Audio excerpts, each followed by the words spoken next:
चलिए अभी हमने मैकेलेज मेथड पढ़ा था, उसी मेथड पे एक प्रॉब्लम सॉल्व करके देख लेते हैं कि इस प्रॉब्लम से समझेंगे कि मैकेलेज मेथड से किस तरीके से सॉल्व करना है। तो लेट एक सिंपली सपोर्टेड बीम जिसका लेंथ दिया हुआ है 8 मीटर, पॉइंट ए से 1 मीटर पे एक डाउनवर्ड पॉइंट लोड है 64 किलो न्यूटन, और उसी पॉइंट ए से लेफ्ट सपोर्ट से 4 मीटर पे एक डाउनवर्ड पॉइंट लोड है 48 kilo newton. Total length of the beam is 8 metre. Young's modulus आपको दे रखा है और moment of inertia of this section about neutral axis is given.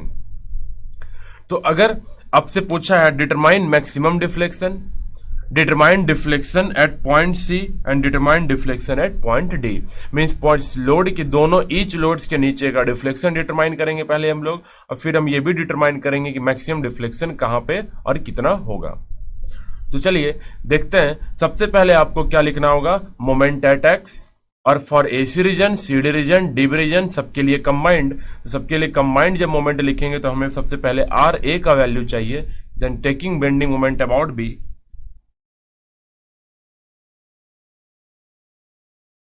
is equal to 0, and when you solve this तो हमारा R A मिल गया हमारा 80 kilo Newton.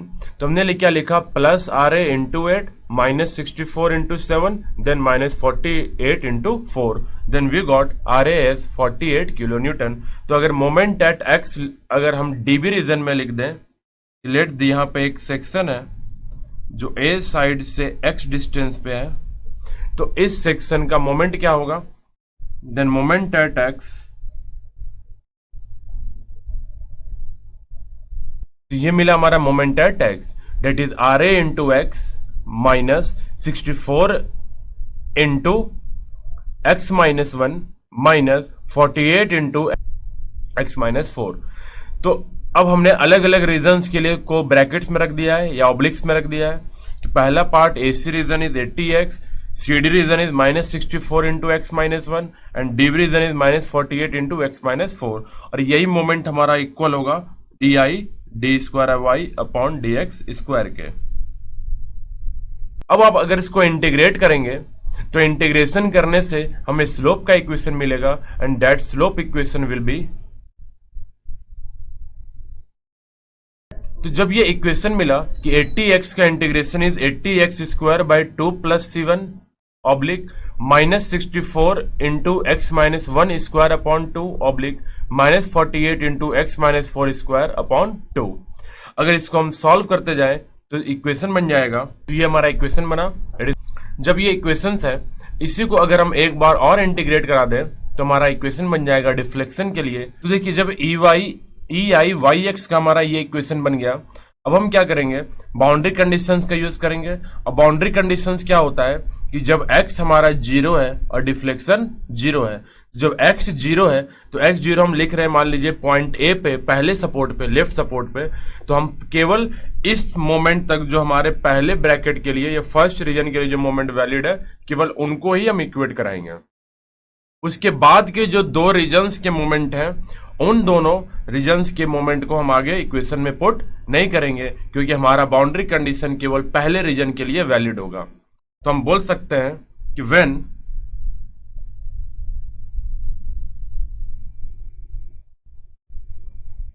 x is 0 then deflection will be 0, और जब x 0 है तो डिफ्लेक्शन 0 है, तो जब यहां पे आप पुट करेंगे तो ये पार्ट 0 हो जाएगा, ये दोनों पार्ट 0 हो जाएंगे, तो C2 will be equal to 0।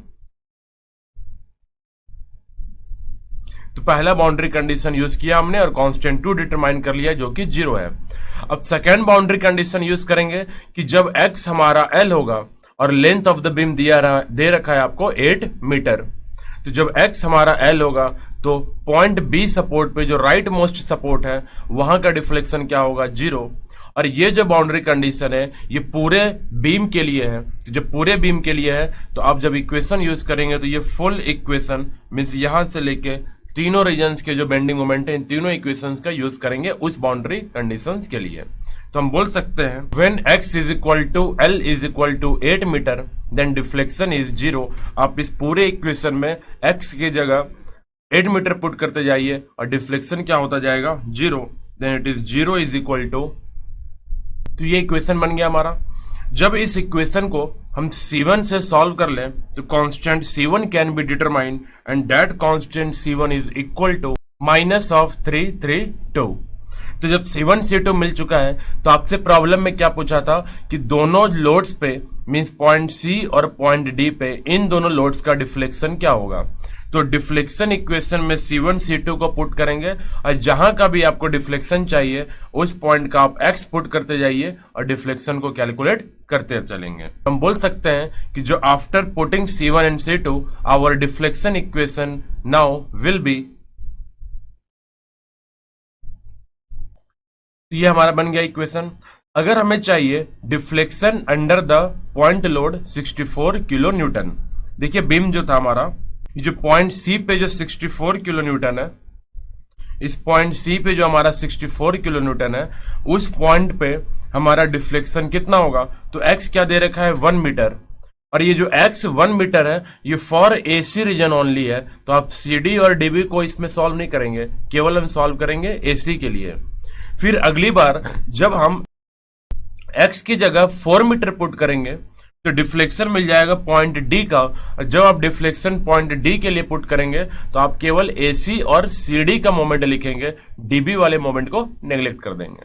जब हम x is equal to 1 put किए तो केवल इतना ही मोमेंट लिखना था, that is 40 into 1 cube upon 3 minus 332 into 1 into 1 upon EI।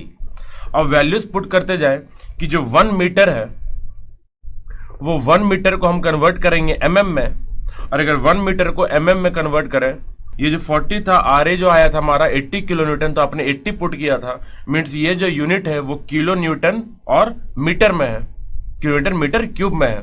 तो जब ये किलो न्यूटन मीटर क्यूब में है तो इसको आप पहले न्यूटन mm क्यूब में कन्वर्ट करेंगे, और E और I के भी डायमेंशंस हमें न्यूटन और mm के टर्म में रखना है। तो यूनिट कन्वर्जन यहाँ पे बहुत ही इंपॉर्टेंट है, आप यूनिट कन्वर्जन को ध्यान देंगे तभी हम डिफ्लेक्शन यहाँ पे आगे हम सॉल्व कर सकते हैं। Then YC will be equal to, देखिए तो ये हमारा मिला डिफ्लेक्शन। तो जो 40 था वो पॉइंट जो हमने रिएक्शन लिखा था वो किलो न्यूटन में लिखा था, तो किलो न्यूटन को न्यूटन में कन्वर्ट करने के लिए हमने 10 क्यूब से मल्टीप्लाई किया। और 1 मीटर क्यूब है तो 1 मीटर क्यूब को आप 1 mm क्यूब में कन्वर्ट करेंगे, तो इंटू 10 टू द पावर 9 किया हमने, तो हमारा बन गया 10 टू द पावर 12 न्यूमरेटर में, डिवाइडेड बाई E दे रखा था 210 गीगा पास्कल, तो आप उसको कन्वर्ट करेंगे न्यूटन पर mm स्क्वायर मेगा पास्कल में, तो it is multiplied by 10 cube into तो I का वैल्यू आपको दिया हुआ था वो दे रखा था 180 इंटू 10 टू पावर 6 mm पे पावर 4, तो हमने इसे mm पे पावर 4 में ही रखा है। तो जो हमने कंप्लीट सॉल्व किया तो डिफ्लेक्शन एट C आया -8.43 mm, और माइनस साइन इंडिकेट कि लोड अगर डाउनवर्ड है तो डिफ्लेक्शन किस में आएगा, डाउनवर्ड में। तो ये हो गया हमारा फर्स्ट सॉल्यूशन कि पॉइंट C के नीचे जो डिफ्लेक्शन है दिस इज 8.43। सिमिलरली जब हम x is equal to 4 metre put करेंगे तो डिफ्लेक्शन है D मिल जाएगा हमें। तो आप इसी डिफ्लेक्शन के इक्वेशन में x की जगह 4 पुट करते जाइए, यूनिट कन्वर्जन ध्यान रखेंगे तो हमारा डिफ्लेक्शन है D मिलेगा, तो हम लिख सकते हैं। तो देखिए अब जब हमने x is equal to 4 metre put किया तो x4 कहाँ पे है, पॉइंट D पे है, तो आप मोमेंट इक्वेशन केवल या डिफ्लेक्शन इक्वेशन केवल पॉइंट D तक ही यूज करेंगे, जो पॉइंट D हमारा है first bracket and second bracket. तो यहाँ पे x की जगह 4 पुट करते जाइए, तो 40 into 4 cube upon 3 minus 332 into 4 minus 32 into 4 minus 1 that is 3 cube upon 3, और ये क्या होगा तो डिफ्लेक्शन एट D मिलेगा। तो अगर डिफ्लेक्शन एट D हम सॉल्व कर ले तो सेम यूनिट कन्वर्जन जो अभी हमने पिछले बार में कन्वर्ट किया था, किलो न्यूटन को न्यूटन में और मीटर क्यूब को mm क्यूब में, और यंग्स मॉडुलस को गीगा पास्कल को मेगा पास्कल में, और बाकी सारे डायमेंशन न्यूटन और mm के रिस्पेक्ट में। तो डिफ्लेक्शन एट D मिला which is equal to minus of 20.18 mm, and this deflection is also downward. मतलब C के नीचे का डिफ्लेक्शन -8 है और D के नीचे का डिफ्लेक्शन -20.18 mm है। तो ये जब दोनों पॉइंट लोड्स का डिफ्लेक्शन हमें मिल चुका है, now we will calculate the maximum deflection.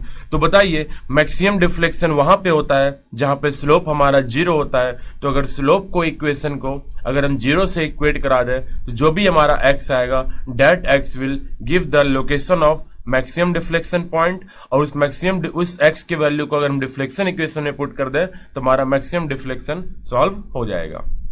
तो देखिए अगर हमें मैक्सिमम डिफ्लेक्शन चाहिए तो अगर बीम पे पहले जाए हम, दिस वाज द बीम, तो D से B 4 मीटर है और A to D 1 metre and 3 metre 4 metre. तो जो भी लोड है that load is in the region of A to D, और हमें पता है कि A टू C के बीच में तो मैक्सिमम डिफ्लेक्शन मिलता नहीं है।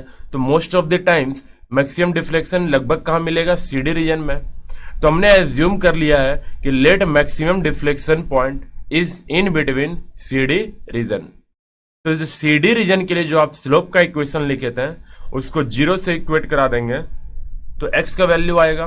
तो स्लोप का इक्वेशन हमारा क्या था, तो हमने स्लोप के लिए ये इक्वेशन लिखा था कि 40x square plus C1 minus 32x minus 1 square minus 24x minus 4 square, but minus 24 is beyond D। तो हम इस इक्वेशन को नहीं लिखेंगे, हम सिर्फ A से लेके C तक के इक्वेशन को, सॉरी A से लेके D तक के इक्वेशन को यूज करेंगे। It is 40x square plus C1 minus 32x minus 1 का whole square will be equal to 0, क्योंकि इस पॉइंट पे स्लोप क्या होगा 0। तो इसी को हमने आगे सॉल्व किया है कि 40x square plus C1 plan C1 is minus 332 minus 32 into X minus 1 का whole square is equal to 0।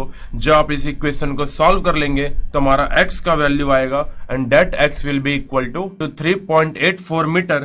तो अब डिफ्लेक्शन इक्वेशन में आप x 3.84 मीटर पुट कर दीजिए। अब 3.84 मीटर देखिए कहां पे है, तो it is in between point C and point D, क्योंकि A टू D हमारा है 4 मीटर, तो ये CD रीजन में मैक्सिमम डिफ्लेक्शन मिल रहा है डेट इज पॉइंट 3.84 मीटर पे।